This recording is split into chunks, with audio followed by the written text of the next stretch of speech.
کہتے ہیں قوم سبا کے پاس گندم کی اتنی فراوانی تھی کہ یہ روٹیوں کے ساتھ بچوں کا پاخانہ صاف کیا کرتے تھے۔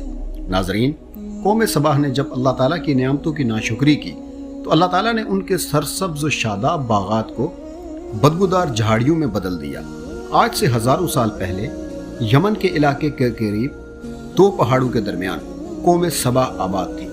یہ علاقہ اس قدر سرسبز اور خوبصورت تھا کہ لوگ اسے جنت سے تشبیہ دیتے۔ اس علاقے میں ہر طرف باغات ہی باغات تھے، لیکن قوم سبا اللہ کا شکر ادا کرنے کے بجائے اللہ تعالیٰ کی نافرمانی کرنے لگی۔ کہا جاتا ہے کہ اس قوم کے پاس گندم کی اتنی فراوانی تھی کہ یہ روٹیوں کے ساتھ بچوں کا پاخانہ صاف کیا کرتے اور اس پاخانے والی روٹی کو ناپاک جگہ کے اوپر پھینک دیتے تھے۔ وہ غرور اور تکبر میں مبتلا ہو گئے تھے۔ اس قوم نے پہاڑوں کے درمیان اپنے باغات کو پانی دینے کے لیے ڈیم بنا رکھے تھے۔ اللہ تعالیٰ نے ان ڈیموں کو تباہ کرنے کے لیے ایک چوہے کو بھیجا۔ اس چوہے نے ان کے ڈیم میں ایک سوراخ کر دیا۔